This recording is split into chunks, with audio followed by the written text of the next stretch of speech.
नमस्कार, मैं हूं आपके साथ अलीम अतार। अपना बिहार में खबरों की शुरुआत करते हैं। कोरोना के बढ़ते मामले को लेकर सीएम नीतीश कुमार ने बिहार वासियों के नाम चिट्ठी लिखी है। उन्होंने लोगों से सजग और सतर्कता बरतने की अपील की है। मुख्यमंत्री ने लिखा है कि सरकार पूरी तरह से हर संभव कोशिश कर रही है, लेकिन बिना जनता के सहयोग के कोरोना के चेन को तोड़ा नहीं जा सकता। सीएम नीतीश ने लोगों से हर एहतियात अपनाने की अपील की है।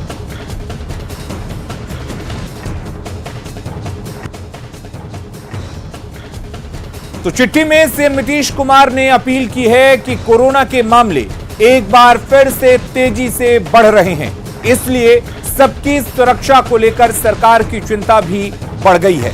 इसी संदर्भ में यह पत्र आप सबको लिख रहा हूं। इस वैश्विक महामारी से हम सबको मिलकर लड़ना है। कोरोना के खिलाफ अब तक हमने काफी मजबूती से लड़ाई लड़ी है, इसलिए हम सभी को बेहद अनुशासित तरीके से निम्नलिखित बातों का कड़ाई से पालन करना होगा। मास्क का उपयोग करना जरूरी है। घर से बाहर निकलने की स्थिति में सोशल डिस्टेंसिंग यानी कि 2 गज की दूरी का पालन करना आवश्यक है। साबुन से नियमित हाथ धोते रहें। सैनिटाइजर का भी प्रयोग कर सकते हैं।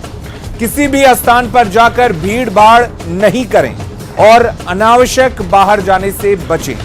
बच्चों, गर्भवती महिलाओं, बुजुर्गों और अन्य गंभीर बीमारियों से ग्रसित लोगों का विशेष ध्यान रखें। इन्हें घर में ही रहना चाहिए और इलाज जैसी विशेष परिस्थिति में घर से बाहर निकलना चाहिए। और 45 वर्ष और उससे ज्यादा उम्र के लोगों को कोरोना का टीका अवश्य लगवाना चाहिए। इसको ध्यान में रखते हुए समाज के अन्य लोगों को भी टीकाकरण हेतु प्रेरित करें।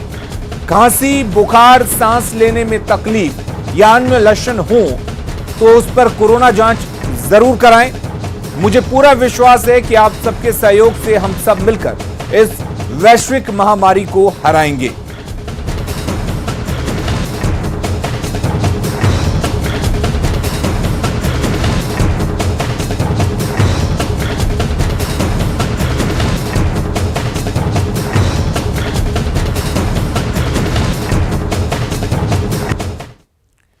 और पिछले 5 दिनों के बिहार के संक्रमितों का आंकड़ा देखकर आप चौंक जाएंगे, क्योंकि पिछले 5 दिनों में 5000 से ज्यादा संक्रमित मरीज मिले हैं। 3 अप्रैल की बात करें तो 836 नए संक्रमित मिले थे और 4 अप्रैल को यह संख्या बढ़कर 864 हो जाती है। 5 अप्रैल की बात करें तो 935 पॉजिटिव केस सामने आए थे, जबकि 6 अप्रैल को यह आंकड़ा बढ़कर 1080 तक पहुंच जाता है।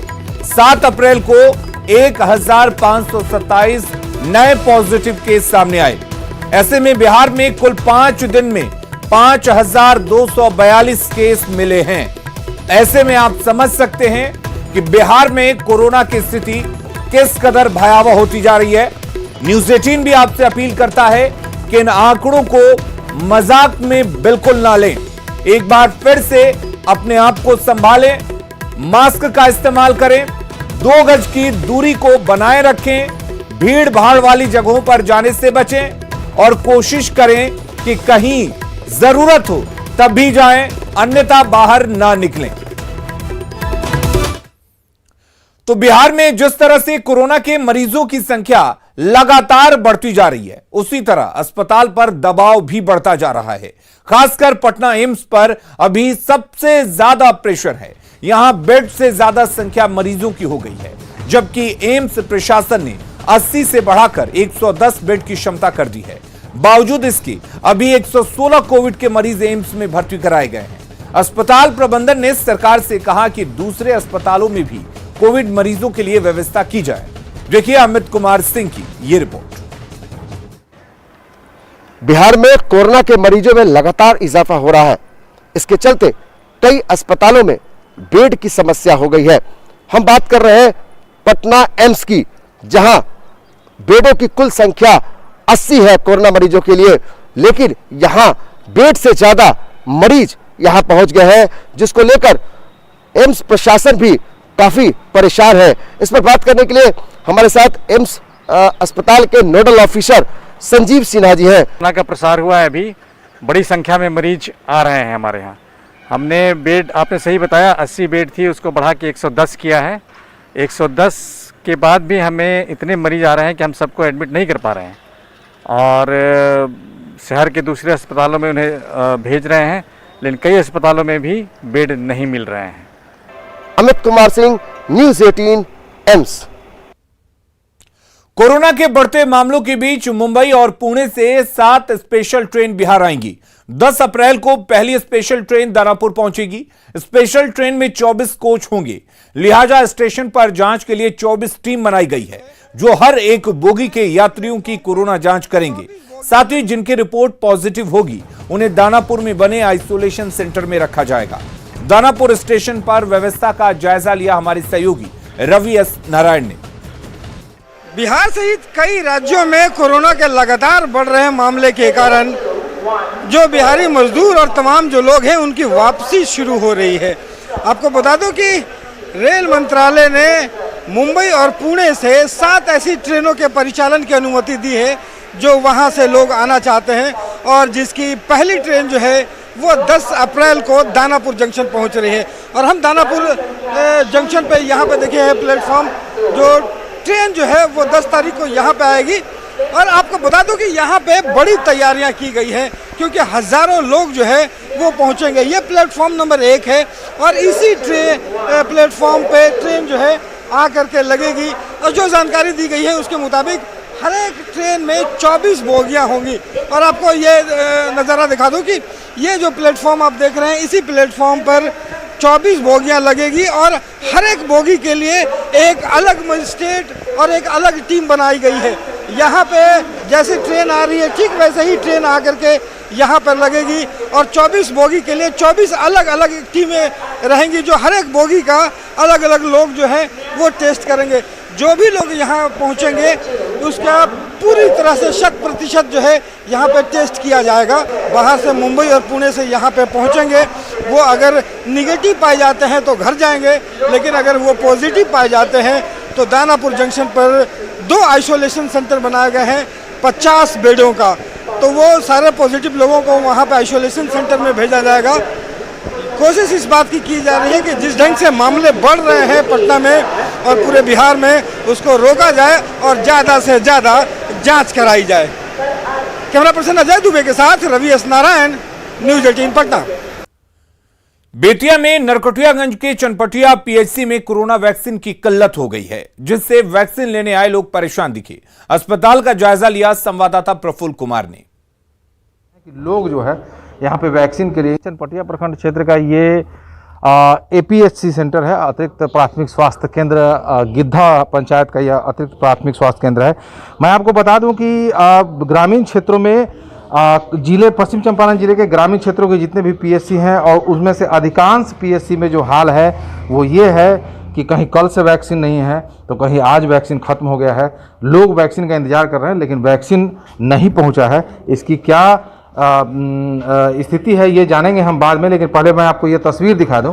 इस तस्वीर के जरिए आप समझ सकते हैं कि लोग जो है यहाँ पे वैक्सीन के लिए इंतज़ार कर देख सकते हैं। महिलाएं जो हैं यहाँ पे वैक्सीन लेने पहुँची है तो ज़रूर है, लेकिन उन्हें वैक्सीन नहीं दिया जा रहा है। कारण ये है कि वैक्सीन जो है वो यहाँ तक नहीं पहुँचा है। वैक्सीन की जो खेप आई थी वो ख़त्म हो चुका है और लोग यहाँ पर इंतज़ार कर रहे हैं। वैक्सीन अगर नहीं आएगी तो लोग वापस अपने घर चले जाएंगे। वैक्सीन लेने कब आई हैं? आया हूँ। अच्छा, वैक्सीन लगा अभी? नहीं, उड़ा गया है इसलिए। अच्छा, वैक्सीन लेने तो क्या मिला वैक्सीन? नहीं लगा टीका? ना, क्यों नहीं लगा? उड़ा गया, खत्म हो गया। वैक्सीन नहीं है। हम लोग हेल्थ मैनेजर के पास फोन किए थे। अच्छा, क्या बोला? तो शुरू में बोले हैं कि वैक्सीन नहीं है। हाँ, फिर 2-3 बार फोन हुआ है तो बच्चा से कह रहे नहीं 1-2 भैल है, अगर मिल जाएगा तो गिद्धा पहुंचा देंगे। उपलब्ध नहीं है। अब तो हम अपने MOIC सर से बात किए हैं तो सर बोले थे कि जाएगा, क्योंकि वहाँ भी जिला से आता है PSC में, तो PSC में नहीं आया था। फिर लास्टली बात हुआ कि वैक्सीनेशन नहीं, आज नहीं मिल पाएगा आपको, खुद हमारे यहाँ कम है। प्रफुल्ल कुमार, न्यूज़ 18 बेतिया। कोरोना के बढ़ते मामलों के बीच बिहार से मजदूर लगातार पलायन कर रहे हैं। पूर्णिया में तमिलनाडु, केरल, पंजाब समेत कई राज्यों से बसें आती हैं और यहां के मजदूरों को लेकर जाती हैं। इस दौरान कोरोना गाइडलाइंस का पालन नहीं होता है। मजदूरों का कहना है कि रोजगार की तलाश में वो घर छोड़ने को मजबूर हैं।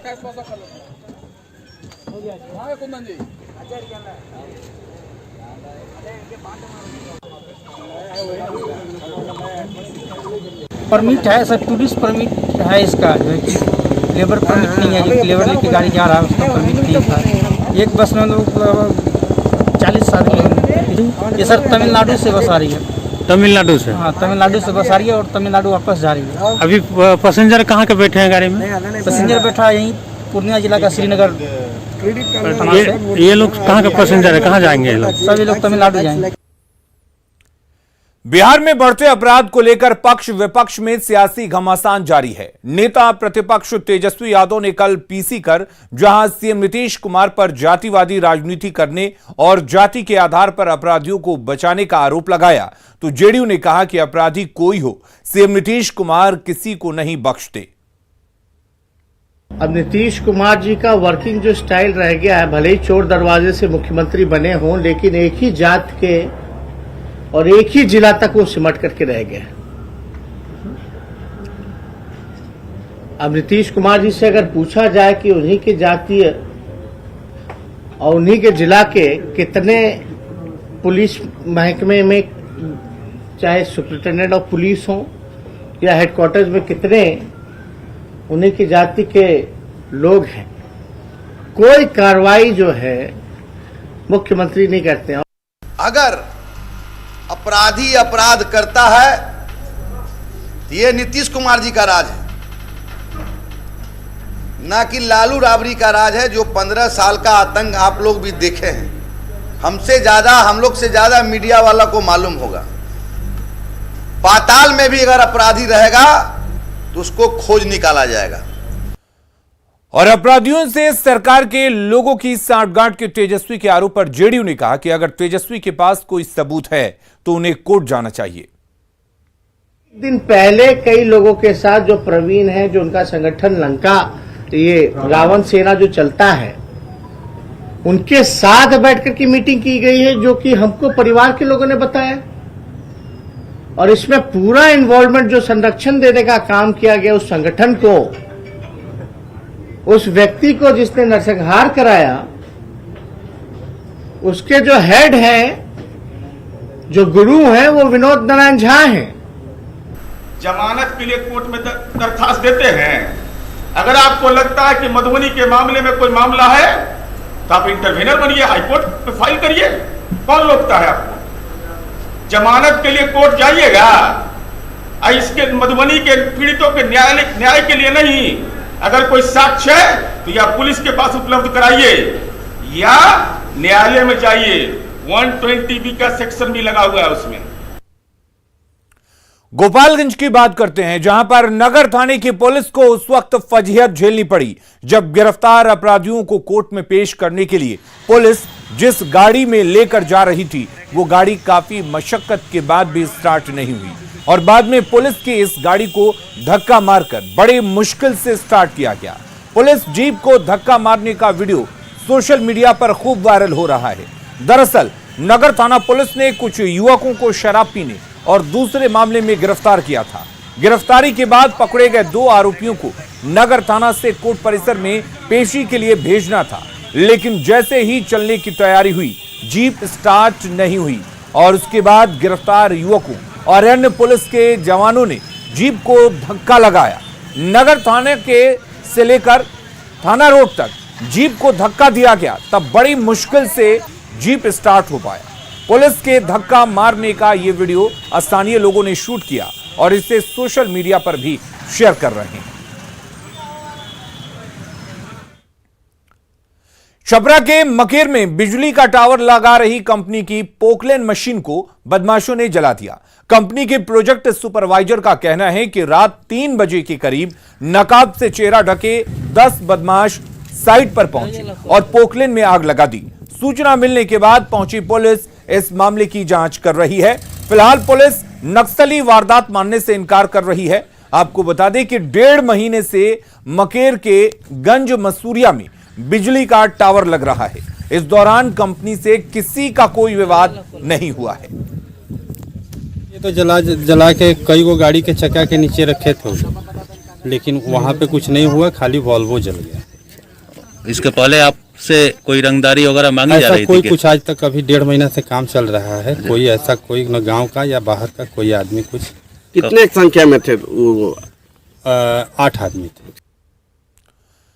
भागलपुर में एक ट्रक से भारी मात्रा में शराब की खेप बरामद हुई है। दरअसल नौगछिया के परबत्ता में विक्रमशिला सेतु पथ पर टेक्नो मिशन स्कूल के पास ट्रक हादसे का शिकार हो गई। इसके बाद मौके पर जब पुलिस पहुंची तो ट्रक में लोड शराब को देख हैरान रह गई।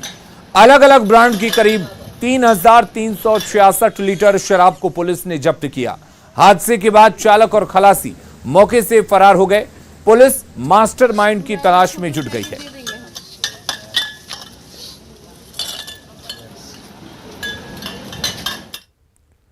औरंगाबाद के गोह में कोऑपरेटिव बैंक की शाखा में लाखों रुपए के फर्जीवाड़े का खुलासा हुआ है।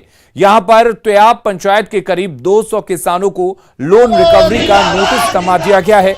नोटिस मिलते ही किसानों के होश उड़ गए और किसानों के मुताबिक उन्होंने कभी लोन लिया ही नहीं। इतना ही नहीं, कई तो ऐसे किसान भी हैं जिनके पास 1 गज जमीन भी नहीं है। सूची में कई नाम ऐसे हैं जो अब इस दुनिया में ही नहीं है। ताज्जुब की बात यह है कि मृत्यु के बाद लोन का अप्रूवल कैसे मिल गया। नाराज लोगों ने कोऑपरेटिव बैंक में जाकर जमकर नारेबाजी की। उधर शाखा प्रबंधक ने जांच के बाद आगे की कार्रवाई की बात कही है।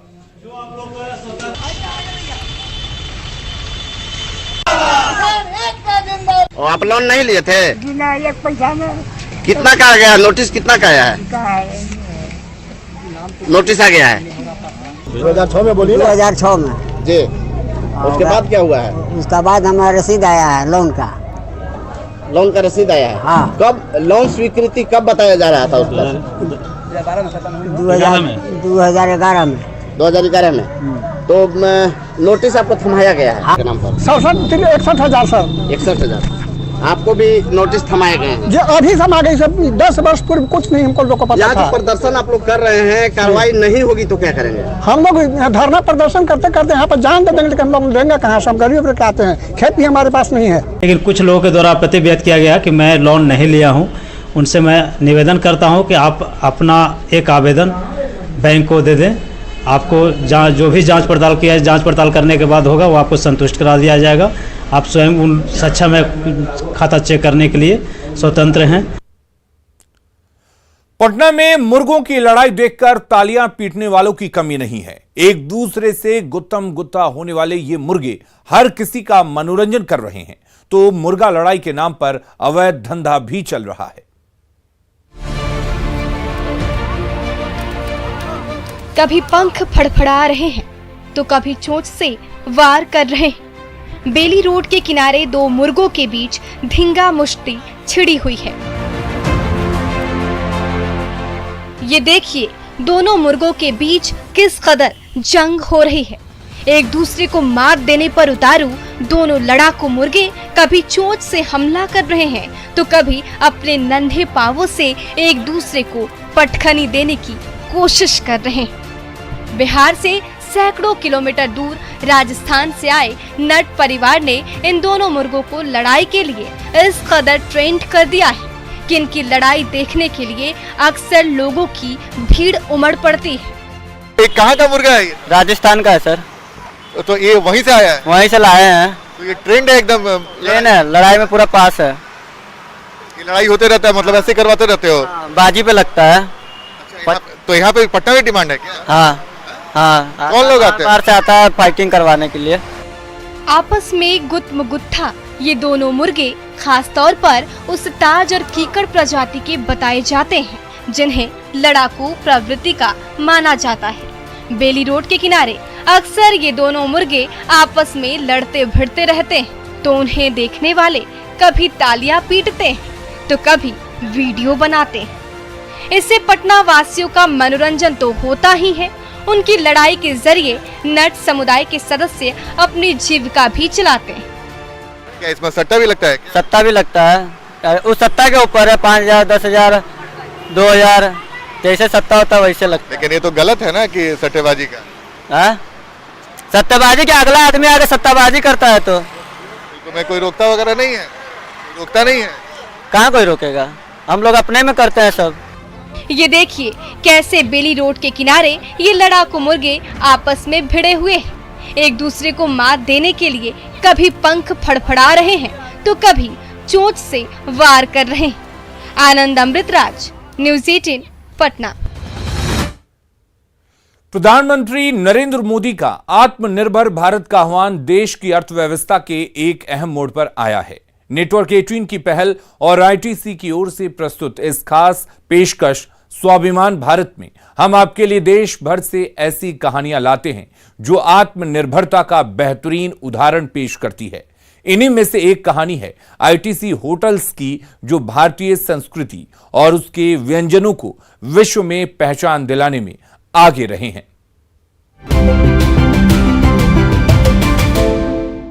चाहे बात जन्म की हो या मृत्यु की, भारत की संस्कृति और परंपराएं भोजन से जुड़ी हुई है।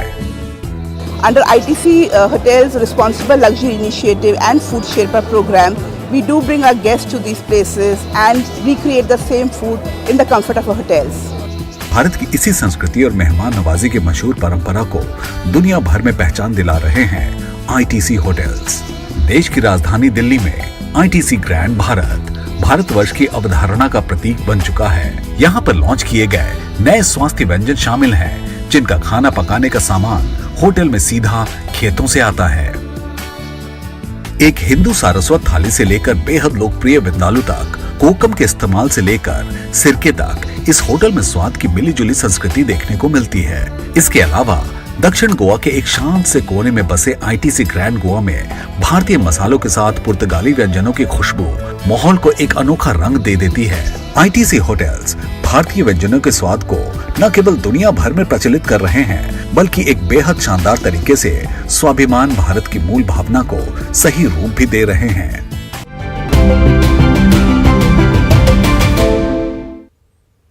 अपना बिहार में फिलहाल के लिए इतना ही। आगे देखेंगे झारखंड की खबरें, जोहार झारखंड में।